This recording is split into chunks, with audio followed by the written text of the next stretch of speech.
Espero que todos estén bien de aquel lado. Hoy voy a hablar de un tema, voy a tratar de explicar un tema que es muy interesante, me parece.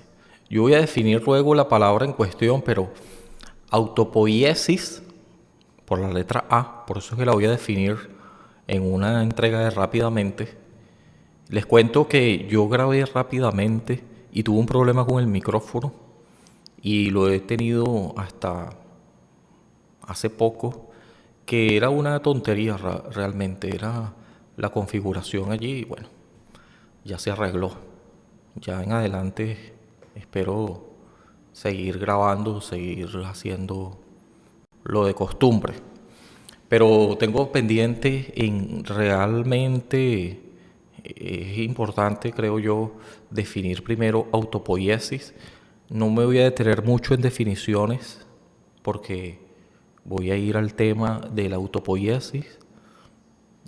Claro que va a salir la definición, evidentemente, porque está implícita en el tema, pero la voy a hablar más exhaustivamente rápidamente en un video que haré próximamente.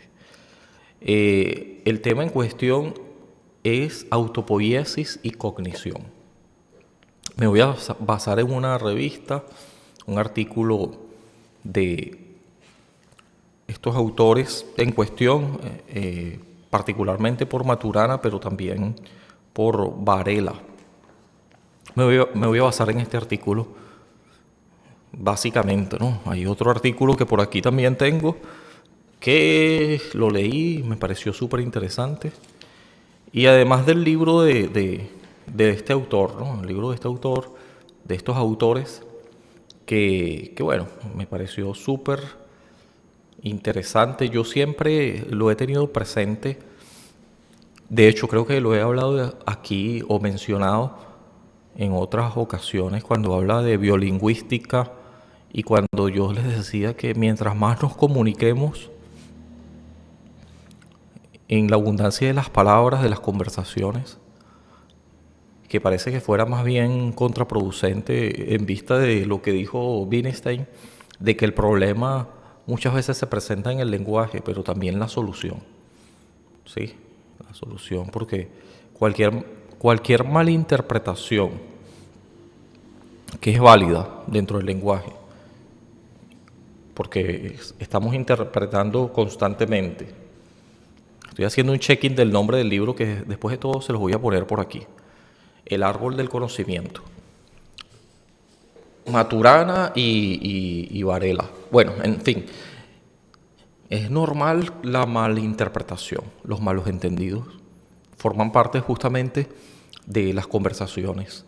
Pero si tú te vas con ese malentendido, dando por sentado que lo entendiste, muchas de las veces es por eso que te vas tranquilo, pero allí con una idea presente un poco inconclusa, es mejor que sigas conversando sobre el tema. Darte la oportunidad, más que dar la oportunidad, darte la oportunidad de ver a dónde lleva esto. Quizás fui yo el que malentendí. O realmente es algo contingente. Puede ser de una forma u otra. Es cuestión de perspectivismo.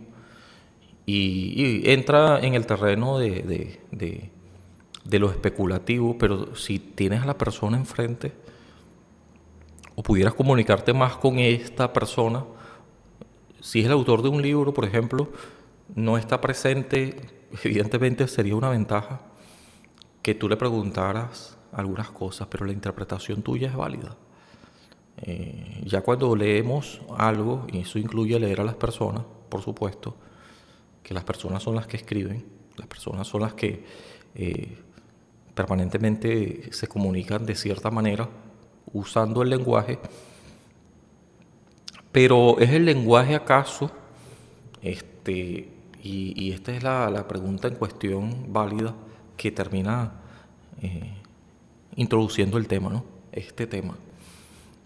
¿Es el lenguaje partícipe de la cognición, mediador de ella, o sin el lenguaje como ingrediente principal vivimos en el lenguaje, como decía el autor supracitado, ¿verdad? Maturana y Varela. Pero me voy a referir más a Maturana todo el rato porque es el biólogo, lingüista, filósofo que, bueno, más reconocido es chileno y murió en el 2021. Y bueno, yo creo que es interesante analizar que aunque el lenguaje nos precede, es decir, existe antes de que nosotros siquiera fuéramos concebidos y sencillamente con las reglas del lenguaje, con el juego del lenguaje, como decía Wittgenstein, citado muchas veces aquí, y va a seguir siendo el caso, nosotros sí que podemos introducir neologismos, sí que podemos combinar, hacer nuestra propia configuración, de modo que el habla, nuestro peculiar modo de hablar, con su prosodia y todo lo que implica, se convierte en un acto único e irrepetible. Por eso es que cuando ciertas personas interpretan que algo está mal hablado, ¿según qué referencia acaso? Eso quiere decir que te tomas como piloto referencial de lo bueno y lo demás pasa por tu filtro. Y eso hasta cierto grado revela una visión minimalista, es verdad, pero también lo que resulta nuestra evaluación casi siempre sesgada porque comienza por el yo, más allá del ser. Muchas veces confundimos el yo con el ser, como decía eh, Levinas, Emmanuel Levinas. Y ser para la muerte es una cuestión muy ególatra, muy yoísta, más que ego, porque va más allá de la episteme, que es el conocer, el querer conocer, y si no vamos con un punto de vista fenomenológico, hermenéutico, que revela que de verdad queremos entender el otro, la otredad, que es irreversible, que más que irreversible es inconmensurable. Porque si no lo convertimos en la mismidad. Y cuando vamos a conocer, nos proponemos esto que es tan complicado, la cognición, entonces nosotros no deberíamos ser, o por lo menos deberíamos minimizarlo, o tenerlo bien presente, en el sentido de que somos conscientes de que aún con mis sesgos, que pudiera ser por ejemplo el sesgo de confirmación, de pasado idílico, con todos estos que terminan siendo un ruido y finalmente revelan una falla en el juicio humano, como decía este autor ya antes mencionado, Daniel Kahneman, antes mencionado en otros episodios, ¿no? Por ejemplo, aquí hay un episodio y el libro Ruido, falla en el juicio humano, especialmente, ese sí que está pendiente. Pero aquí hay un episodio que sí traté de explicar lo mejor posible dentro del tiempo limitado que implica un desarrollo que obviamente no es ni pretende ser tan exhaustivo porque está dentro del rango de tiempo de 50 minutos, quizás cuando mucho una hora, y resulta tedioso aún así para muchos, que nos cuesta y se nos dificulta. En consecuencia, vemos como abrumador, demasiado material contenido en una hora. Si es el caso, es una completa irresponsabilidad tratar de, en una hora, que aunque parezca mucho, no es nada, todo lo que implicó el libro de Kahneman, cuando aquí lo expliqué en su momento, en un episodio que hablé de pensar lento, pensar rápido, o pensar rápido, pensar despacio, libro de Kahneman. No he profundizado para nada todavía y eso está pendiente en el libro de Kahneman también, con el tema ruido, fallo en el juicio humano.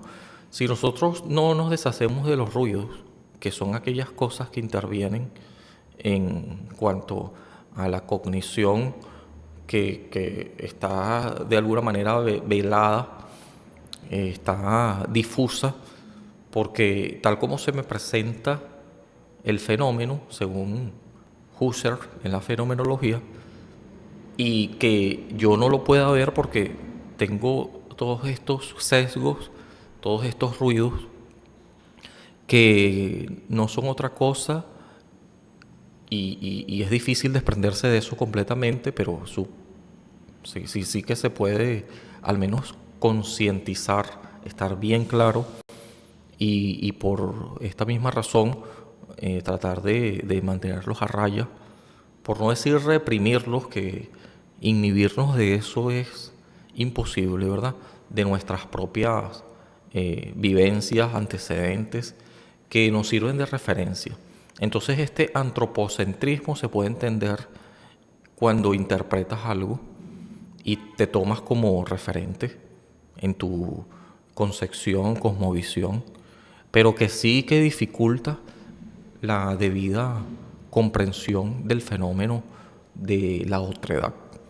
Así que la cognición va también de tratar de desprendernos, no, es imposible, como les decía, somos el observador, pero resulta que también nos están observando en el hecho de que somos acaso sujetos históricos, sujetos del aprendizaje, o también somos objetos, es decir, hay una alternancia sujeto-objeto que revela de que tenemos vivencias, tenemos experiencias, ¿verdad?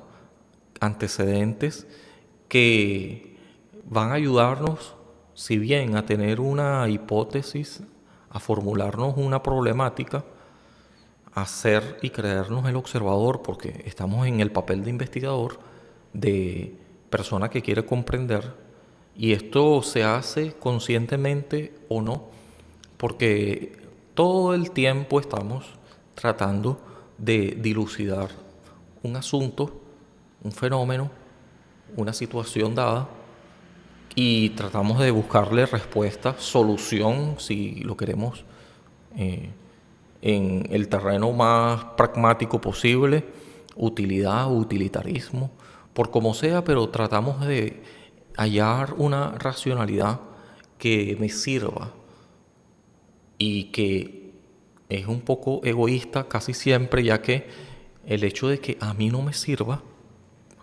el yo, pienso, luego existo, es un daño que si no se modera, si se examina de forma que en el utilitarismo, por ejemplo, yo tenga la concepción de que todo en mi filtro de comprensión y por ahí tiene que pasar, si no es el caso, no existe.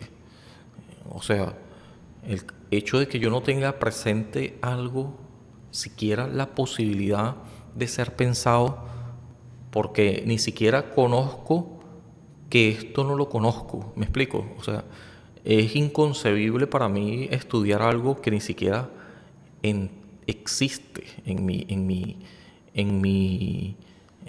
vamos a decir, en mi mundo, ¿no? ¿Esto acaso revela o es condicionador de que tal cosa exista? Hay muchas cosas que sin yo saberlo y no tengo necesidad, o estas cosas no tienen necesidad de mí, objetos, fenómenos, lo que sea, para existir. Así que el filtro del yo, es verdad, para mi comprensión pudiera estar muy bien, pero no para la comprensión. ¿Sí?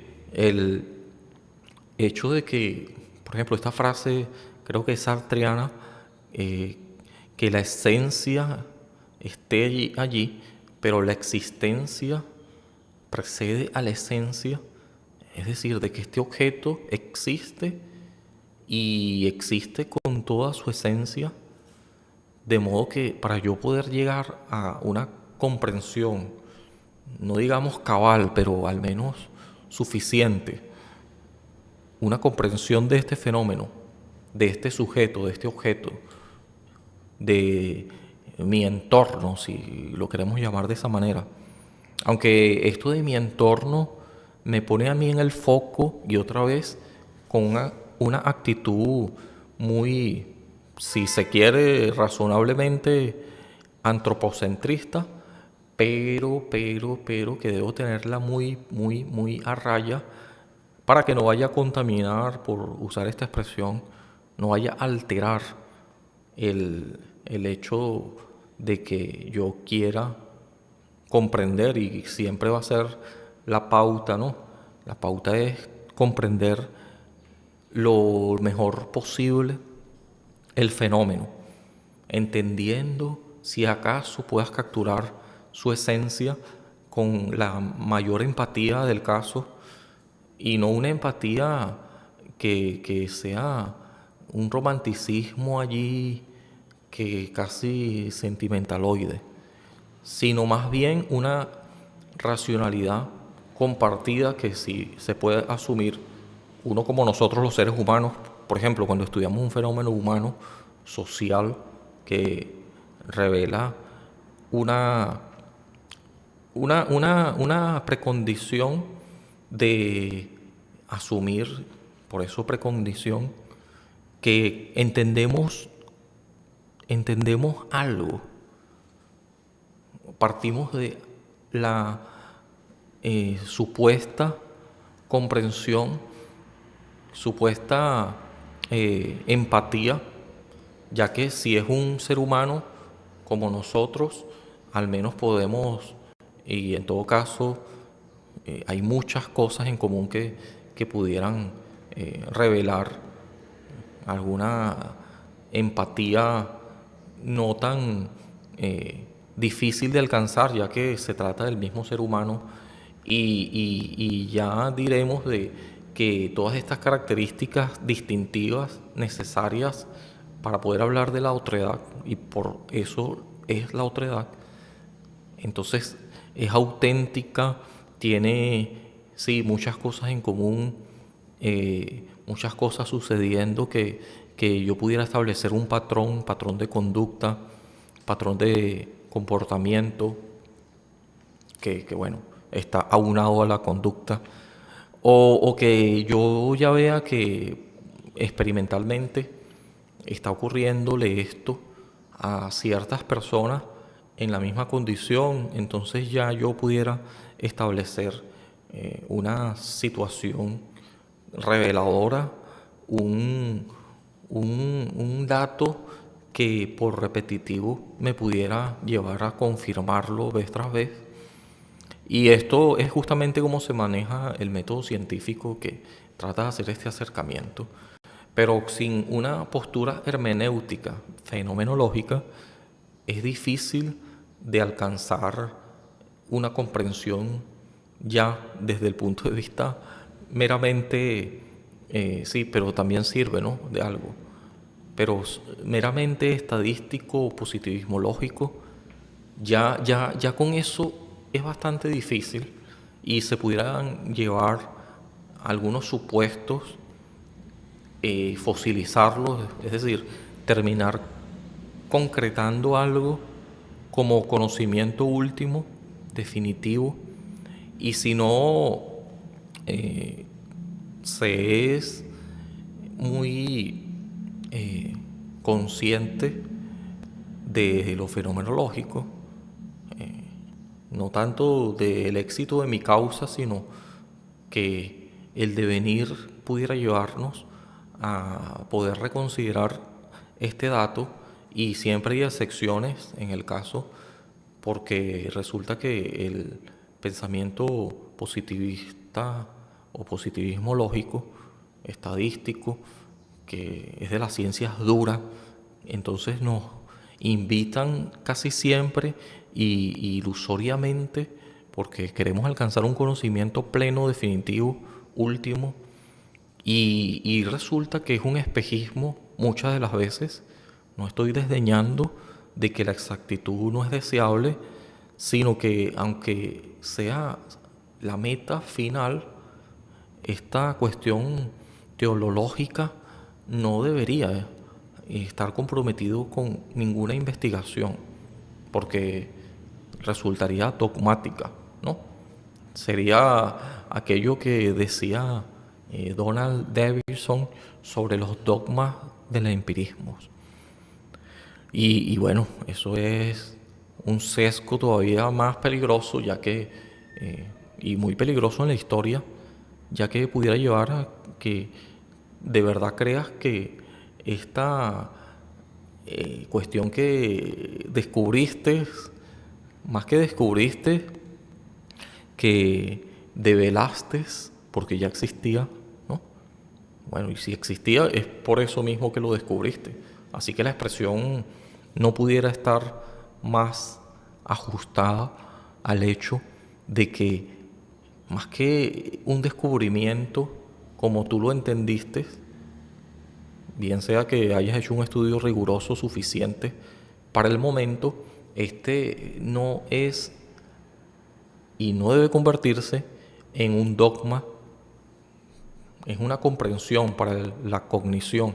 Y bien que pudiera llegar a ser un punto de partida y muy plausible, porque claro, todo lo que conocemos ahora, incluido este micrófono, esta cámara, usted que está del otro lado, que yo estoy consciente de que al menos alguien debe estar del otro lado, porque viaja a través de algo que no conozco muy bien cómo funciona, pero sí que sabemos que hay físicos, tecnología evidentemente muy primero llevada al laboratorio y luego difundida y llevada a un producto. Esto todo tiene que ver con la ciencia y es un avance que, por supuesto, sirve esto para referirme a que va en progreso. Es decir, el micrófono actual nada tiene que ver con el que funcionaba mucho antes, pero sí que tiene, al menos, y nadie puede negarlo, sin aquellas hallazgos o descubrimientos previos, ¿sí? No pudiéramos tener esta tecnología ahora existente. No estoy desdeñando de que el progreso científico no tenga, ni nadie debería hacerlo, porque sería una negación, además, demasiado injusta en función de que todo lo que tenemos a nuestro alrededor se debe a mucho trabajo anterior, mucha investigación y mucha inteligencia previa, incluida, por supuesto, y siempre, definitivamente, involucrados humanos, seres humanos, que se preocuparon por estas cosas. Pero esta cognición no implica, y el caso que estoy poniendo como ejemplo también lo revela, que lo que existe ahora es lo último y no va a existir más nada que supere lo presente, porque sería limitar el avance y sería una puñalada a la cognición humana y un insulto, además, ¿no?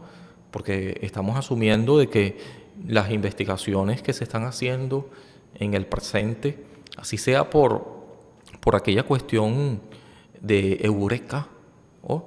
O que se descubra de manera fortuita. Hay un término que a mí siempre me ha llamado la atención. Cuando alguien está buscando algo y resulta que si bien no consigue el objetivo que se propuso al principio, el caso es que aún así termina consiguiendo otra cosa y hasta inesperadamente mejor incluso, ¿no? Y si no te lo veías venir, evidentemente, porque quizás en tu hipótesis tenías, no sé, a lo mejor, y pasaba muy a menudo, incluso el descubrimiento de la penicilina y muchos otros descubrimientos fueron un eureka, no como una idea, ¡pum!, que se vino, más que como una eureka, es este otro término que termina más o menos definiendo aquello inesperado que resulta mejor que lo supuesto esperado, ¿no? Ya después les voy a buscar esta frase. Estoy tratando de buscarla aquí, pero no la encuentro. Pero me parece interesante, ¿no? Ya que, para redondear la idea, el caso está en que la cognición humana sí tiene un punto de partida, pero que este punto de partida pudiera, si estás comprometido tanto o aferrado dogmáticamente a a tu hipótesis, bueno, terminará siendo un sesgo que comprometerá la investigación. ¿Sí? Y es inevitable, es verdad, porque somos el observador, pero al mismo tiempo somos elemento del sistema. Aislarnos completamente del sistema implica modificarlo, ya que en estos días estaba pensándolo, ¿no? Imagínese que usted tiene una red, ¿verdad? Pero usted forma parte de esta red. Si usted se aleja de esta red, va a pasar como la gravedad, ¿sí? ¿Qué pasa con la gravedad? Bueno, de que estamos en una red espacio-temporal, espacio-tiempo, y es invisible y todo, pero resulta que la masa, y mientras un objeto sea mayor, masificado, o sea, tenga mayor masa, resulta que termina modificando de alguna manera, alterando todo el sistema. Entonces, aislarse, que es necesario, mientras más lejos estés, puedes ver mejor, tienes un punto de vista que no compromete la investigación, pero sí que modifica el sistema, así que termina igual comprometiéndolo, no de forma definitiva, sino mientras tú haces este estudio, así sea lo más fenomenológico, lo más hermenéutico posible, resulta que es difícil despojarte de tu... todos tenemos elementos previos y es necesario incluso, y es el por qué te llevan a hacerte preguntas y a plantearte recorrer un, un, una, sí, un camino investigativo con el fin de hallar una respuesta. No te puedes aislar siendo el observador y al mismo tiempo eres sujeto-objeto, de modo que estás atado como que si se tratara de... lo hemos visto en la teoría de grafos, por ejemplo, ¿verdad? Y aquí es fácil dibujar un modelo al respecto, donde está el punto nodal, pero claro que hay muchas aristas, ¿sí? Y está el punto que es este punto que sirve para unir diferentes aristas, pero que termina siendo parte de todo este entramado, ¿sí? Entonces, están las aristas por un lado y están los puntos de convergencia o donde convergen estas aristas que, que son los denominados, se me olvida este nombre, pero es fácil de recordar viendo el esquema, ¿no? El modelo. Es un modelo geométrico, ¿sí? Pero muy intrincado, porque no es esta geometría euclidiana bueno, que es del plano, de lo tridimensional, cuanto mucho, que es hasta donde alcanzamos más o menos comprender. Pero cuando hay muchas dimensiones, ¿sí? Multidimensional, como es el caso de este entramado espacio-tiempo, entonces nos resulta inconcebible y hasta imposible, hay que decirlo, desde nuestro punto de vista, que bueno, tiene sus limitaciones, evidentemente, ya biológicamente, innatamente, estamos limitados a ver en forma tridimensional. Pero sí que tenemos, más allá del empirismo, sí que tenemos la racionalidad o la razón como para entender que muy a pesar de que yo no entienda tal cosa, sí que puedo apuntar a que existen, ¿sí? Sí los puedo imaginar y puede que razonablemente sea posible, muy a pesar de mi comprensión plena. Entonces, el caso está en que al comprender qué es la cognición a la que se quiere llegar, ¿sí? Y además la cognición, el comprender, el entender, el asumir que esta es la manera en que concibo tal fenómeno o en la que entiendo a tal situación, me pudiera llevar sí a equívocos, sí a interpretaciones, ¿sí?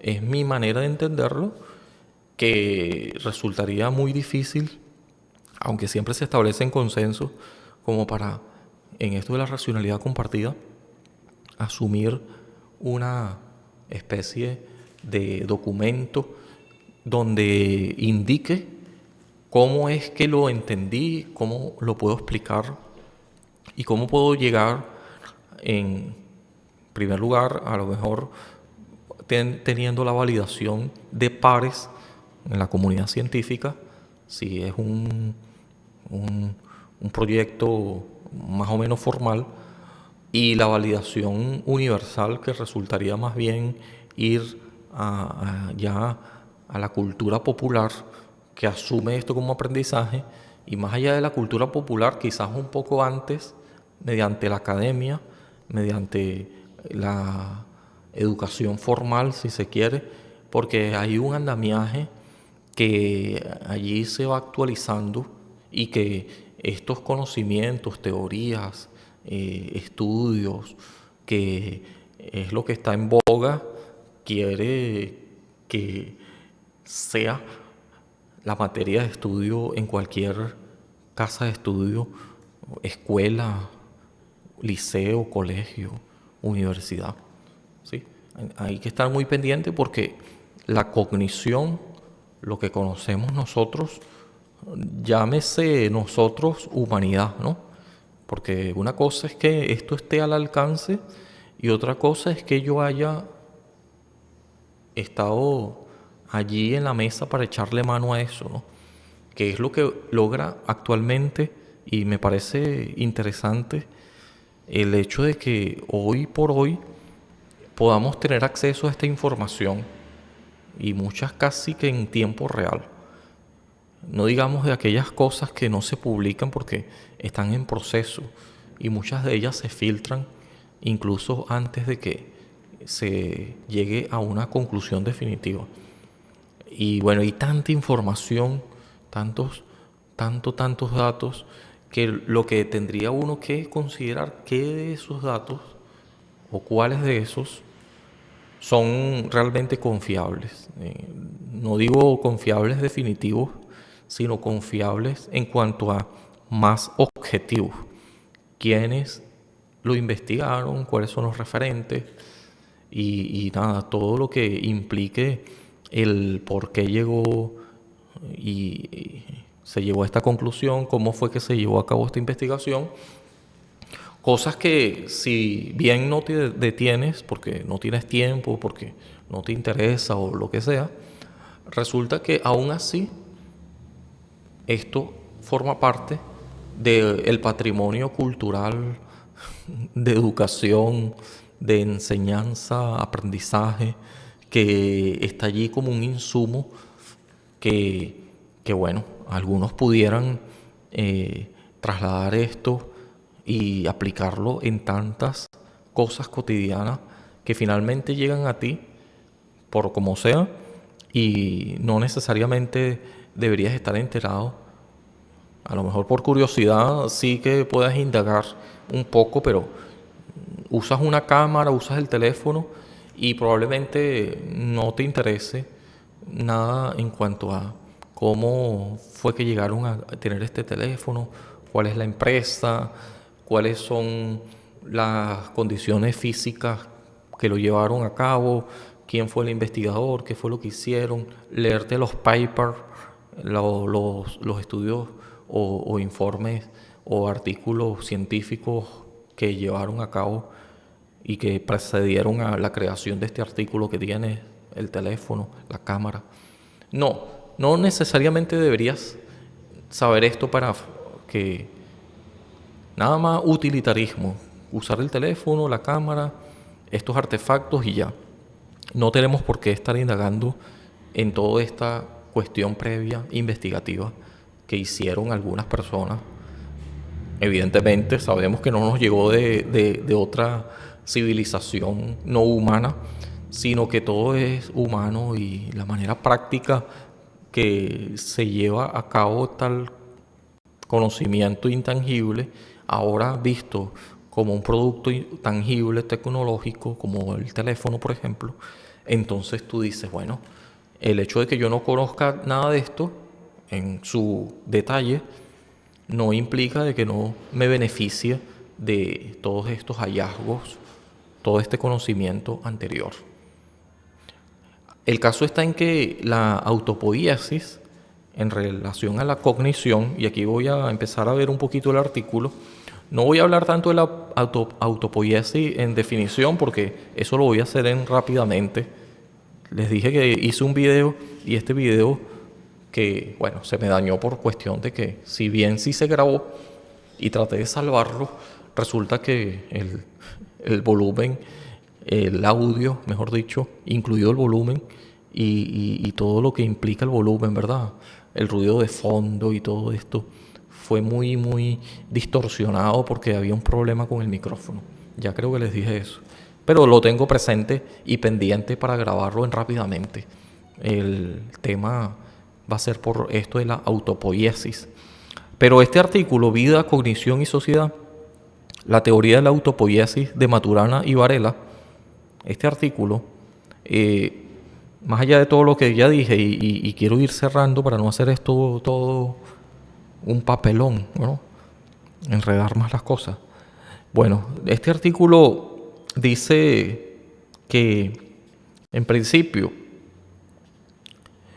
hay un debate entre la naturaleza, crianza, es uno de los más recurrentes en las ciencias sociales, en cuanto busca determinar lo propiamente humano, mientras algunos autores han preferido permanecer en algunos de los dos lados del debate, como ha solido suceder en las discusiones entre computacionalistas y constructivistas sociales. Otros han tratado de conciliar los dos extremos, sosteniendo que lo humano es producto tanto de la determinación genética como de las relaciones sociales, siendo ahí donde los genes se expresan. Este es el problema, el problema eterno del empirismo y el racionalismo. De la tabula rasa, John Locke, esta metáfora de la tabula rasa, donde, bueno, resulta que todo conocimiento es posible gracias a la experiencia. Pero ¿acaso venimos con un cerebro en blanco? ¿Acaso este cerebro no tiene ya ganadas las condiciones genéticamente, neuronalmente, y bueno, genéticamente también está implicado lo neuronal, para ya asumir el conocimiento que además el racionalismo termina haciendo de este input cognitivo en el proceso que ocurre muy intrincado, muy difícil de entender, pero que definitivamente ocurre en las diferentes zonas de nuestro cerebro. Así que, nada, y nuestro cuerpo también es un sintetizador de la información, más allá de que el cerebro sea el órgano cognitivo por excelencia. Entonces, resulta que la metáfora de la tabula rasa de John Locke y los empiristas en general no le hace justicia y esto de que la crianza tiene que ver con el hecho de que tengas vivencias, te desarrollas un entorno, te nutras de ciertos datos y esto es un devenir, por supuesto que termina de alguna manera, aunque no lo determina, pero sí que crea las condiciones por como sea, o son los insumos en los cuales vas configurando tu cognición, la cognición humana. Pero también hay genes que son aquellas propiedades intangibles o algunas de ellas que sí se pueden moderar, sí se pueden y van evolucionando en el sentido de que van en un proceso continuo de cambio, ¿no? Y que son algunas de ellas inmutables. Por ejemplo, el color de piel, el color de los ojos, son características inmutables que tienen que ver con lo genético, con esta cuestión que, más allá de los rasgos que terminan siendo fenotípicos en los genes, son los que, bueno, terminan condicionando tal situación. Así que, bueno, ¿acaso esto de lo que es natural, naturaleza e innatismo? El innatismo también me recuerda, y es importante, y tiene que ver con esta concepción de biolingüística de Noam Chomsky, el dispositivo de adquisición del lenguaje, eh, que, que nos ayuda a entender de que, al menos bajo esta premisa, de que hay un dispositivo, una forma común de hacerse del lenguaje, ¿no? Por aquello de que, de alguna manera, hay una especie de precognición, de sistema que precede y desde bebecito, desde que se concibe y se termina desarrollando el cerebro, pero ya está condicionado, tiene creadas las condiciones para ir y hacerse con el lenguaje. Todo es cuestión de en qué medio te desenvuelvas, cuál es la comunidad lingüística, empezando por tus padres, si es que se hacen responsables de ti desde pequeñito, pero que vas absorbiendo de tu entorno no solo el lenguaje, pero también muchas de las cuestiones que revelan y que hacen posible la comunicación, incluido el lenguaje que te antecede. El lenguaje está presente y simplemente tienes que adquirirlo. Pero hay condiciones dadas para adquirir el lenguaje. La cognición va de eso, ¿no? Y este tema de esta cuestión que tiene que ver con los empiristas y racionalistas, ¿sí? Que no es otra cosa que aquellos, sí, se puede decir, escépticos y dogmáticos.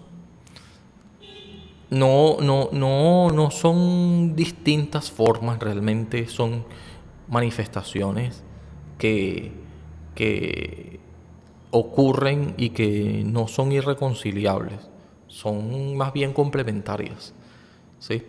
Lo mismo que aprendemos por la experiencia y se debe a lo innato y claro que está condicionado, más no determinado, lo que implica genéticamente en todo lo que esto, con todo lo que esto significa. No está divorciado, por así decirlo, a la hora de la cognición, lo racional y lo emocional, si se quiere, o lo empirista, que tiene que ver con la cuestión sensorial, ¿sí?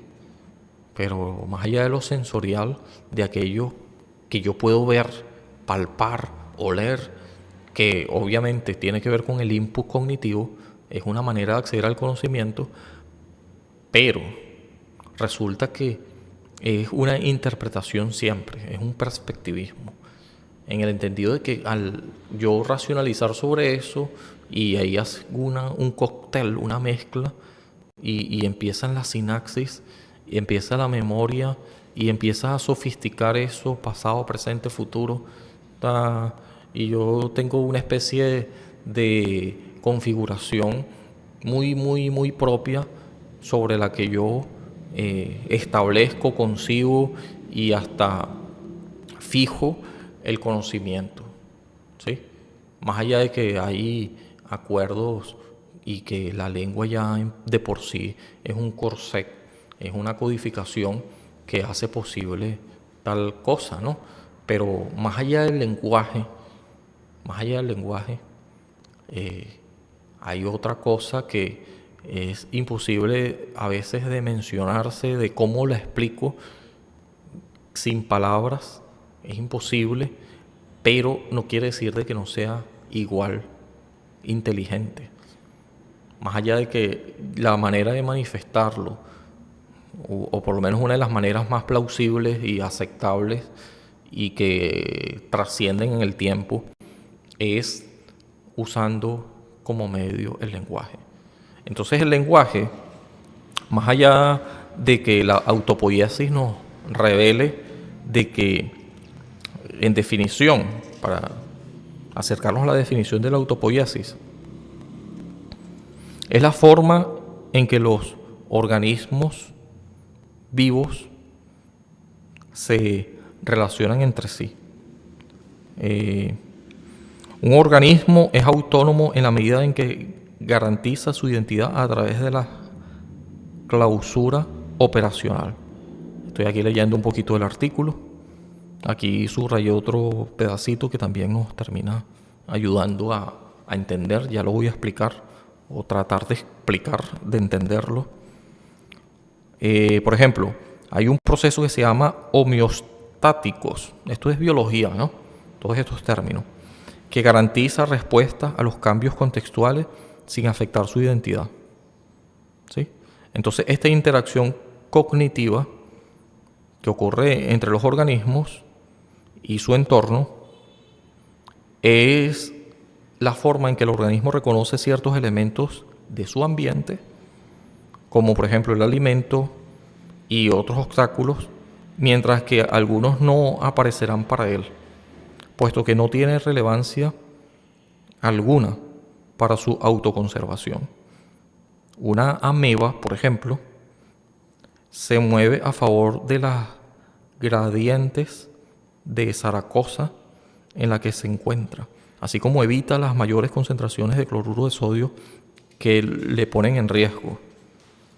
Entonces, es un organismo muy sencillo, pero identifica los riesgos y identifica su alimento y todas las condiciones de su entorno que al menos le faciliten la conservación de su propia especie. Mientras que, sigue diciendo, le es indiferente para la ameba la presencia de silicio que esté en su entorno, porque este no le afecta. Ese movimiento a favor o en contra implica, en términos de Varela, que la ameba significa su ambiente en la medida de que se mueve de una u otra manera en él. Así lo vuelve su entorno circundante, es decir, el mundo de significaciones vitales para el animal.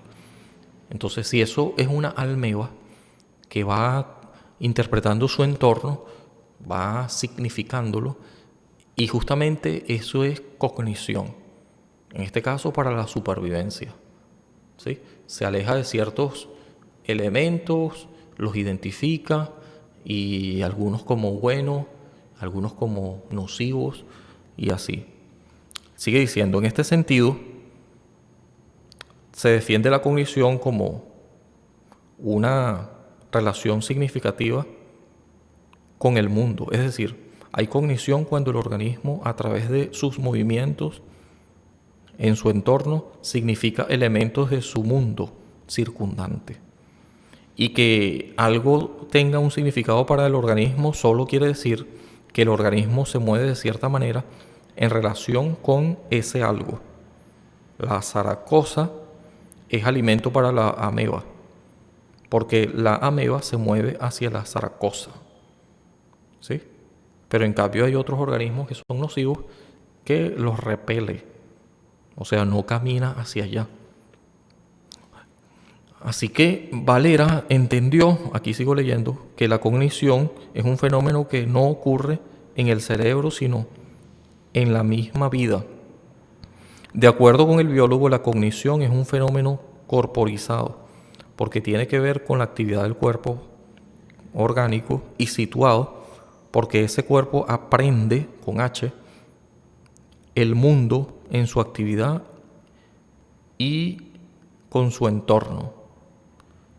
Así que solo habría una diferencia de grado y no de gran clase entre el desplazamiento de una ameba en un gradiente de Zaragoza y el desenvolvimiento de un ser humano que busca alimento en la nevera.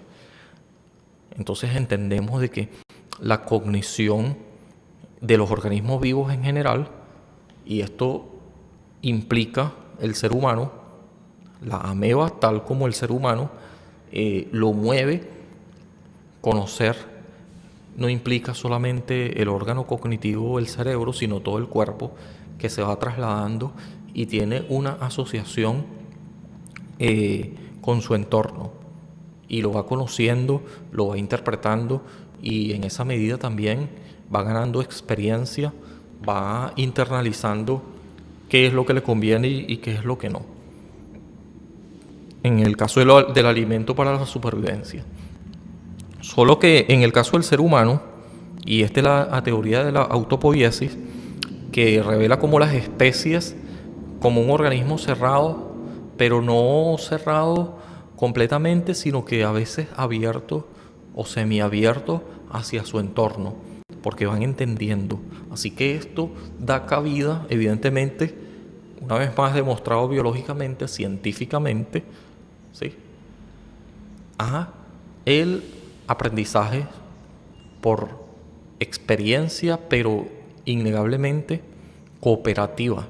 El aprendizaje y el ser humano en particular, no hablemos ya de otros seres vivos también que hacen asociaciones con su entorno con el fin de ganar también aprendizaje, en el entendido de que en la medida que van entendiendo su entorno, esta cognición les permite la sobrevivencia. Alejarse de algunas cosas van significando su entorno, ¿sí? Así que lo humano, dice aquí, lo humano, que también es un sistema autopoiético de segundo orden, es decir, involucra subsistemas cognitivos que estipulan en cada momento lo que el propio organismo y lo que no le es, con lo que identifica del organismo de segundo orden. Es más, un proceso de fenómeno estático. La identidad es un producto que emerge de la capacidad del organismo para conservar la autonomía a pesar de los cambios que exigen la interacción con su entorno. Y esto tiene un antecedente aquí que no lo leí, que habla sobre el asunto este de que la teoría de la autopoiesis implica de que hay tres sistemas que producen los elementos que componen las estrategias del acoplamiento entre dichos componentes y el mundo para garantizar su identidad. La diferencia entre estos tres tendrán que ver con la complejidad de dichos elementos y la estrategia que estos se les ocurra o que tienen que ver con su acoplamiento. El sistema de primer orden, de segundo orden y de tercer orden, ¿sí? Que no lo voy a definir aquí. Esto sería para otra tarea, otro día, ¿sí?, para no ampliar esto tanto. Entonces, el caso está en que Maturana habla de que la capacidad lenguar y emocionar, así lo define él, Maturana y Varela, ¿no? Pero voy a referirme a Maturana todo el rato, como ya les dije. Resulta que el caso en que la lengua, como organismo vivo, y es una característica esencialmente humana, la lengua, más allá de que los otros organismos tienen su manera de comunicarse, pero este sistema sofisticado creado por el ser humano, que ya forma parte, aunque es artificial, sí que se hizo de la manera más biológica posible, porque es humana, es algo innato, ¿sí? La posibilidad de la lengua siempre ha sido innata y muy de identidad del ser humano. Cuando vemos ciertos jeroglíficos, sea como sea, y donde ocurra ciertas configuraciones que tienen una significación, no decimos que fue un animal, sino que fue un ser humano, así sea, no sé, de lo que llaman la prehistoria, la edad de piedra, esos jeroglíficos, estas cosas que encuentran allí los que se dedican a esto, los antropólogos, bueno, son humanas. La antropología tiene que ver con eso, con cómo el ser humano ha ido de alguna manera en la historia dejando huella, y tiene que ver con la comunicación y con el lenguaje. En el caso particular del lenguaje, según lo que aquí dice, voy a leer otro pedacito, son productos sociales, pero no niega que sea biológico.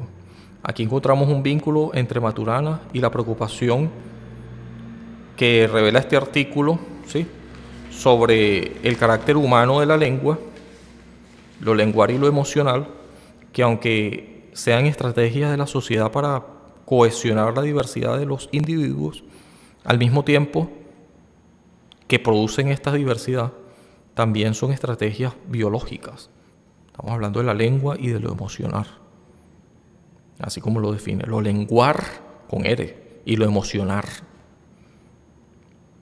O si se quiere, biológicamente sociales, sigo leyendo. Ella se puede caracterizar como productos que emergen de la tendencia de lo vivo a buscar formas complejas de cohesionar los componentes de un sistema, manteniendo la complejidad de sus elementos. Entonces esta teoría de la autopoiesis, sigue diciendo,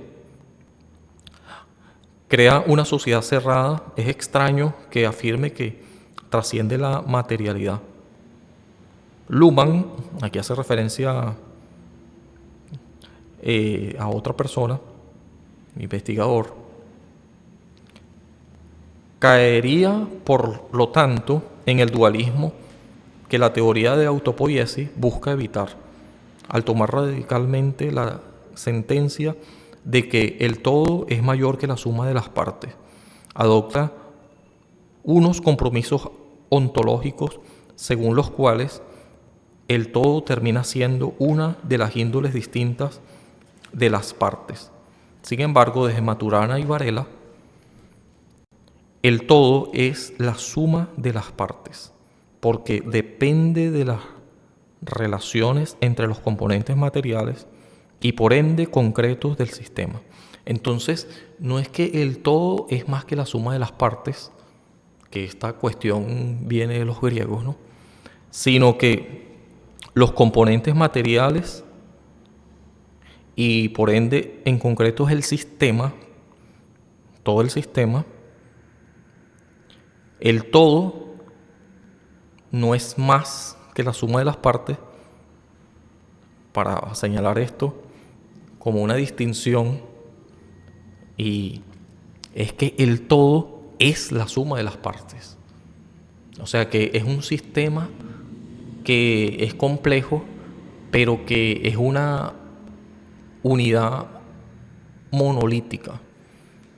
Si bien cada uno de nosotros es distinto y auténtico, según esto, resulta que emocionalmente, donde podemos significar y donde se crean las condiciones del lenguaje en sociedad, ¿sí?, es también un organismo biológico que para perpetuarse se hace cada vez más sofisticado, y por eso el lenguaje no es un acto que solamente sirve para mediar, sino en la lengua, como decía Maturana, es una forma de relacionarnos, pero también vivimos en el lenguaje. Aquí voy a traer, y ya para ir finalizando, para no hacer esto más complejo de lo que ya creo que está siendo, unas frases de Maturana muy relacionadas a esto. Lo más importante de la innovación es lo que se quiere conservar. Ahí está la clave. Por eso, la innovación tiene todo de transformación. ahí ocurre un cambio, pero ese cambio siempre tiene que ver con aquello que se quiere conservar. El cambio y la conservación no parecen ideas que, que más bien una palabra y otra es un antónimo, ¿acaso? No parecen compatibles, eso es lo que quería decir. Entonces, cuando hablamos de la lengua dentro del organismo que es sofisticado y es una huella humana, resulta que no es que no haya un proceso de cambio, de innovación, que la lengua tiene esa característica, entre sus características, la de innovar, es creativa. Pero en el caso del ser humano, ¿acaso por hacer esta alusión que nos deja pensando, no es que la lengua nos precede y uno la tiene que ganar y ya? La tiene que aprender de su entorno y ya. Pero ya había dicho, y es algo que revela de que no somos una tabula rasa, no somos unos robots, ¿verdad? Que solamente nos programamos con la lengua, aunque hasta cierto grado sí que nos condiciona, pero no nos determina. Y esta diferencia es importante porque el libre albedrío, esta capacidad que tenemos innata, yo creo que también, definitivamente, porque nuestras decisiones son propias y son en consecuencia nuestra responsabilidad, pero sí que la lengua y de lo que nos apropiamos, pero una vez que está allí, nosotros somos los responsables de procesar esto. No como los estoicos al extremo que decían que independientemente de lo que ocurra, tú eres el que termina asumiéndolo como sufrimiento o no. Sí, porque hay cosas que sí nos hacen sufrir y sí que tienen que ver con nuestra cuestión de sentimiento, como decía aquí, emocional. Hay una actitud racional, también existe la emocional. En el caso de la emocionar, con la R, como decían estos autores, Maturana y Varela, resulta que él habla de que la lengua, como acto, nos invita a crear emociones. O sea que sí que esto de la programación neurolingüística, PNL, que yo he hablado aquí antes, sí que tiene que ver, ¿no?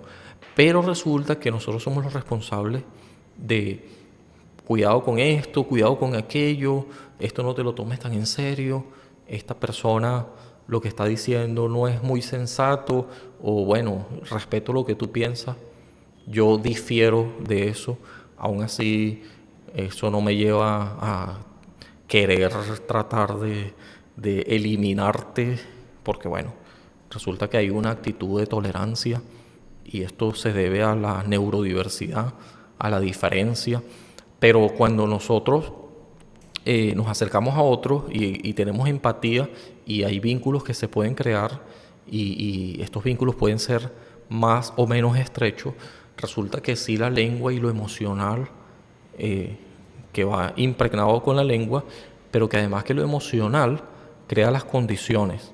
Es más, la lengua, dependiendo de la prosodia, dependiendo de cómo se interprete, pero también dependiendo de la intencionalidad que yo puedo percibir, eso por supuesto va a hacerme sentir más o menos bien o mal y sí que puede crear en mí un malestar o un bienestar, pero no quiere decir esto que yo estoy determinado por lo que otro piense, por lo que otro diga, que lo revela mediante la lengua muchas de las veces. Hay una intención que yo puedo percibir también. Pero independientemente de eso, lo que dice aquí es interesante porque resulta que yo con la lengua, ¿verdad? Puedo construir, ¿sí? Y puedo influir en otro, puedo también perpetuar, en el sentido de que si bien la lengua va construyendo y yo puedo sacar, por ejemplo, un informe muy innovador, resulta que ese informe es conservador hasta cierto grado también porque no se desprende, como les decía, de lo preexistente. No es tan radical sino que hace referencia permanentemente, y muchos aprecian sobre todo tal cosa, de que sí sea innovador, si haya una idea inédita, pero que esa idea venga de cierto marco conceptual que necesariamente establece los límites, y que no por ser un límite signifique un corsé, sino hay un rango de cosas que yo puedo extraer dentro de ese límite. Es un rango tan amplio que sí que puedo configurar algo relativamente o definitivamente novedoso, con sabor a nuevo, pero que se identifique estos antecedentes. ¿Me explico?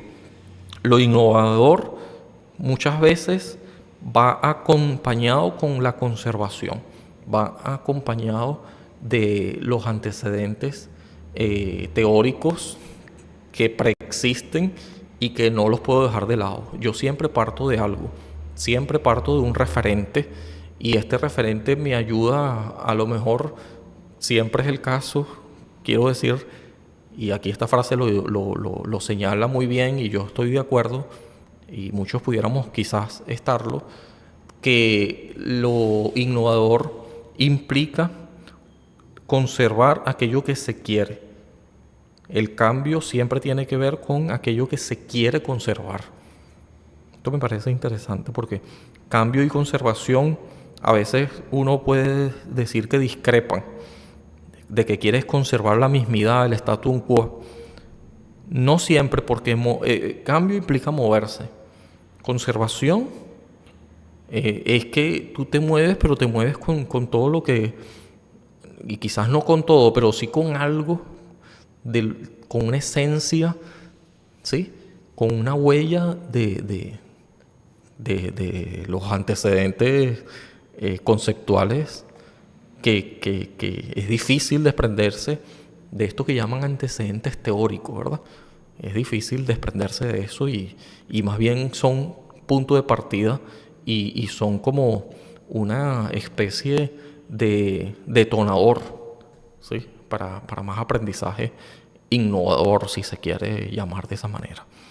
El caso es que otra frase aquí, que el lenguaje emerge a partir de las múltiples interacciones que ocurren a partir de las relaciones entre los seres humanos. Entonces aquí otra vez la autopoiesis, ¿verdad? Un sistema cerrado, un sistema humano, monolítico, ¿verdad? Que tiene unas condiciones innatas previas, que independientemente de la lengua, que es muy diversa, partiendo de Noam Chomsky, el dispositivo de la adquisición del lenguaje, esta configuración parece estar ya ganada, y que tenemos todos los seres humanos en común, no importa qué lengua hable, siempre está esta caja, por así decirlo, donde estoy usando esto como metáfora, ¿no? Que, ojo, no lo tengo yo presente nada más, es un referente que hago de lo que Chomsky explica en la biolingüística, hablando del dispositivo de adquisición del lenguaje, que no es otra cosa que una metáfora, que un modelo, si se quiere, que hace un acercamiento más o menos para entender esto que es intangible, ¿no? Se trata de explicar con palabras de esta manera, usando metáforas. Nadie va a creer esto de manera tan literal, como que si en la cabeza tuviéramos una especie de gavetas y cajas. No es el caso, son sinapsis, son cuestiones muy químicas, eléctricas, intrincadas, difíciles de conocer incluso con los instrumentos actuales supuestamente de tecnología de punta, bueno, que trae la neurociencia, la neuroimagen y todo lo que implica, ¿no?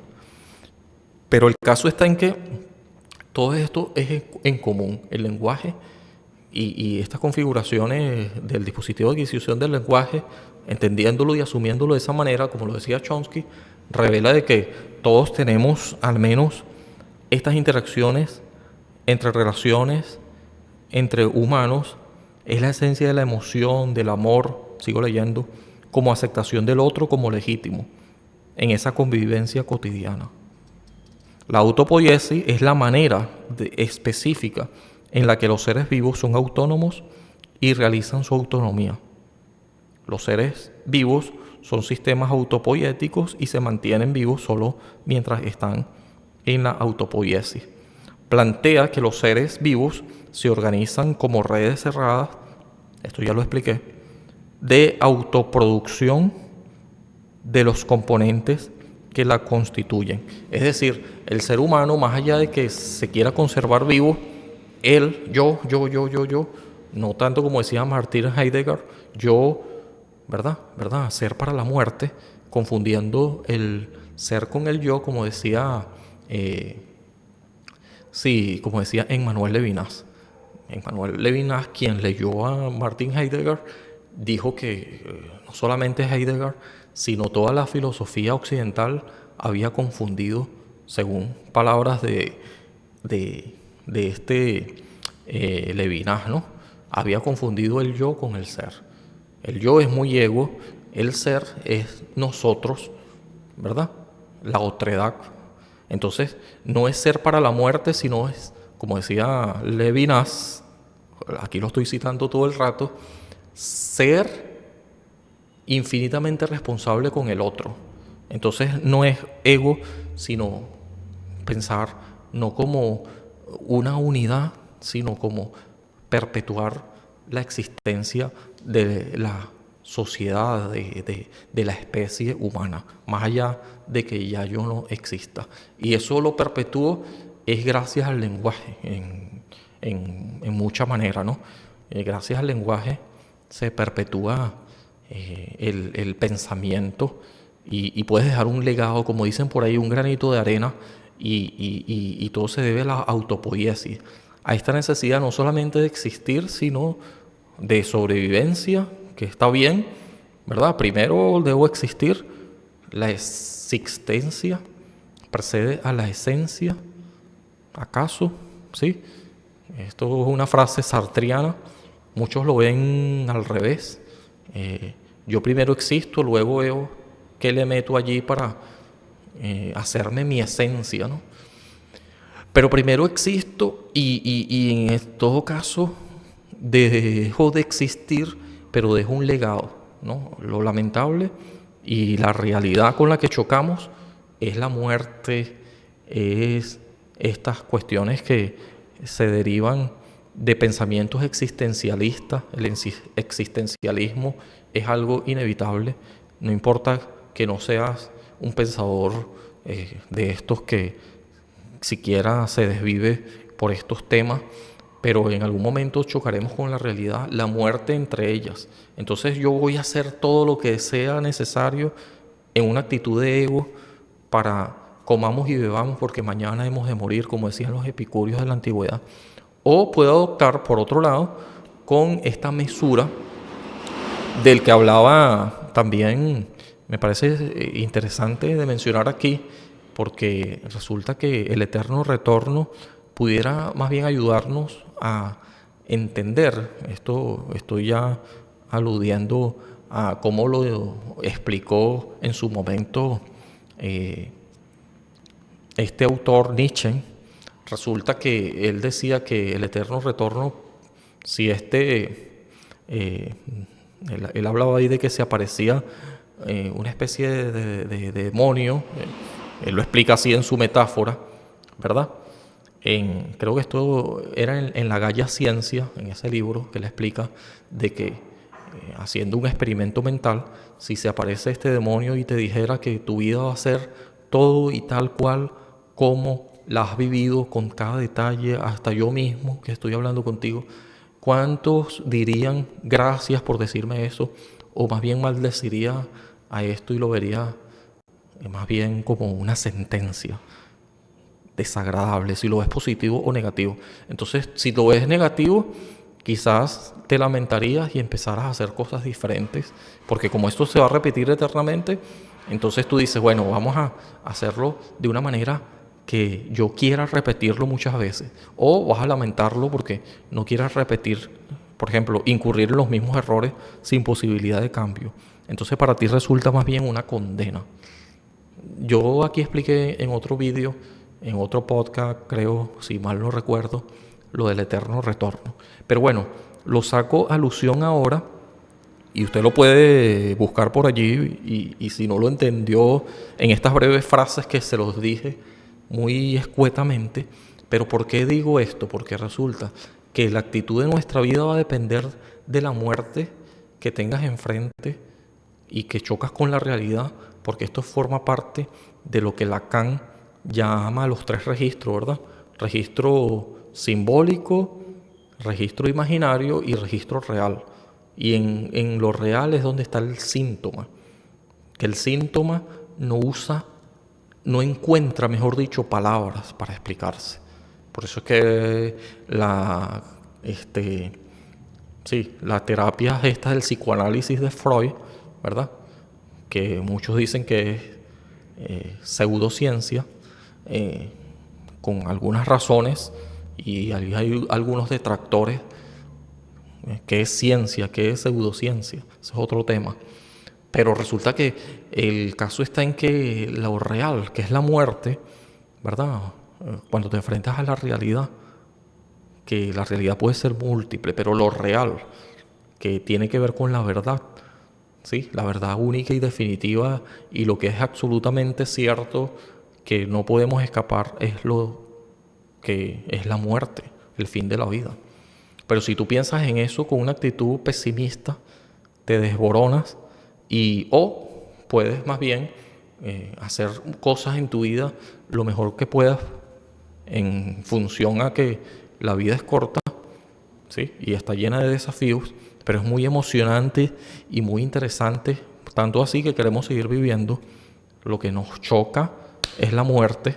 Este es el problema realmente, la enfermedad y todo lo que conlleva eso. Y mire que Nietzsche, que vivió una vida muy corta, llena de desafíos, incluida una enfermedad debilitante y deshonrosa, que lo pueden leer, resulta que él sabía lo que estaba diciendo, de alguna manera lo estaba viviendo en su propia cotidianidad.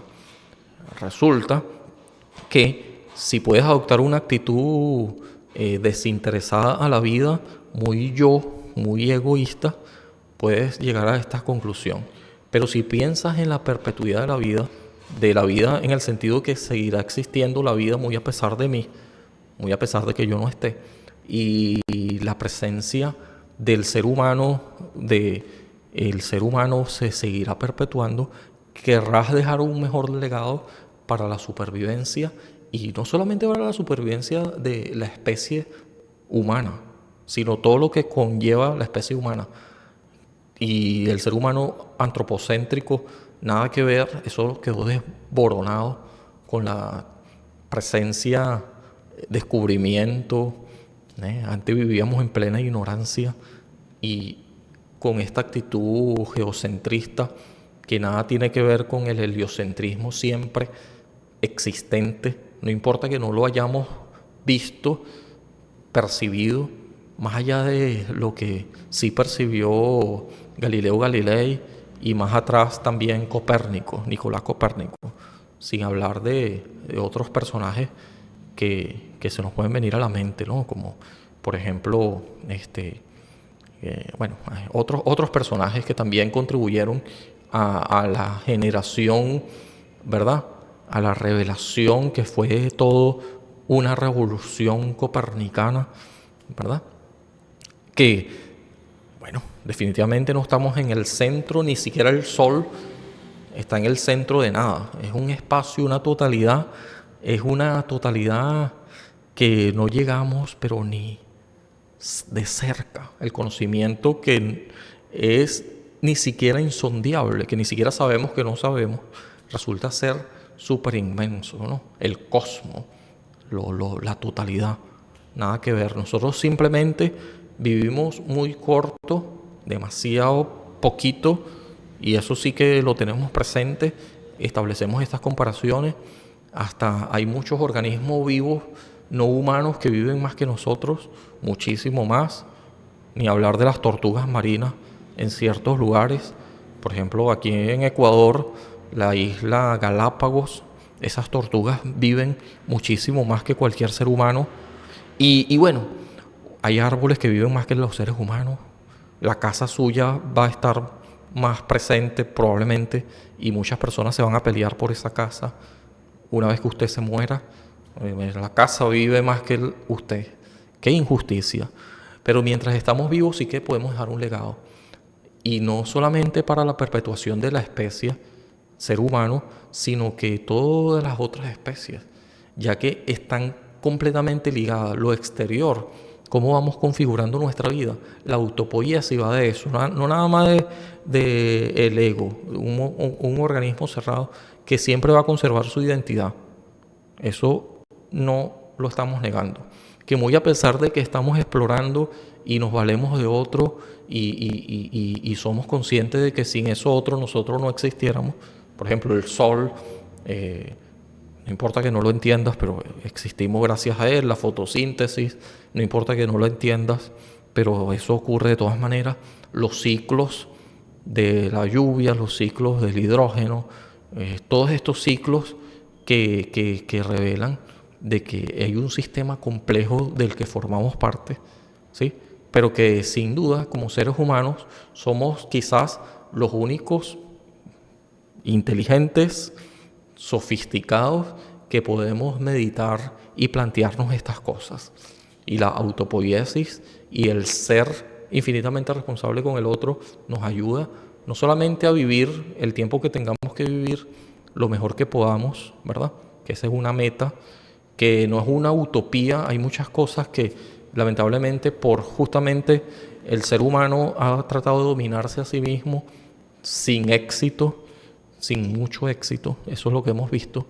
Resulta que ahora se habla de que estamos poniendo en riesgo la supervivencia del ser humano y de muchas otras especies, el calentamiento global, bueno, en fin, el desequilibrio ecológico que conlleva justamente a fenómenos que antes no se veían y que degradan no solamente la existencia, sino que en factores sociales de cómo nos estamos comunicando, que evidentemente dejan mucho que desear, aunque hay muchos avances tecnológicos muy por encima de que hemos alcanzado niveles de vida o el ritmo de vida humano, cómo se está moviendo y cómo hemos conseguido algunos logros, evidentemente revelan de que la esperanza de vida humana se ha extendido más que antes. No morimos por la gripe española, no morimos por simples enfermedades, pero sí que sigue siendo un reto todavía